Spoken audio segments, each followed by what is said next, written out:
Okay, hai, Assalamualaikum. Cikgu nak share .blogspot.com kat sini. Okay, dalam video kali ni, cikgu nak akan sharekan satu produk yang mana boleh membantu diri kita, dewasa, kanak-kanak, siapa yang mengalami ataupun selalu cirit-birit, selalu demam, seminggu lepas dah demam, 2 minggu lagi demam lagi, macam tu kan. So, ibu-ibu pun selalu kena terpaksa ambil MC dan sebagainya. Anak-anak yang selalu diserang penyakit, maksudnya imunisasi badan, antibody badan tu dah lemah.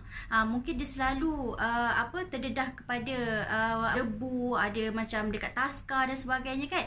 So kerap kali jatuh sakit. Ada yang cirit-birit, sesama, batuk, tak lega-lega.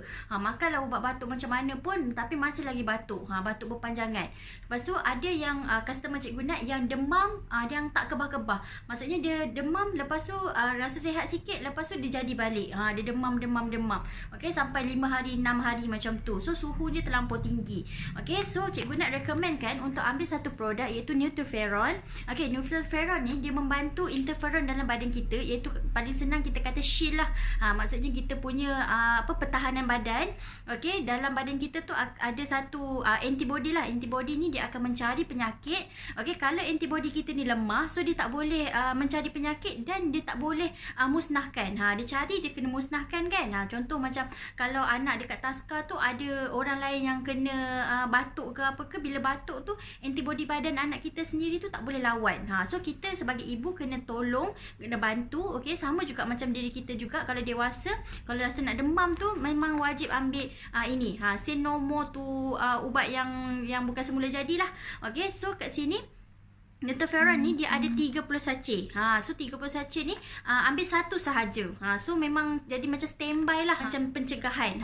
Kita standby je dekat rumah. Kalau rasa macam anak tu dah start macam sesama, kita sendiri pun rasa sesama, dah start batuk, takut berjangkit pada anak dan sebagainya kan. So kita boleh ambil Nutriferon ni untuk membantu badan kita dan juga family kita lah.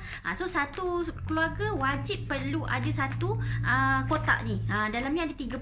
So bayangkanlah berapa lama boleh tahan kan. Bukanlah hari-hari kita makan.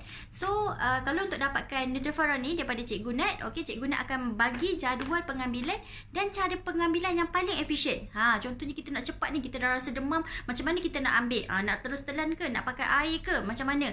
So semua tu Cikgu Nat akan ajarkan.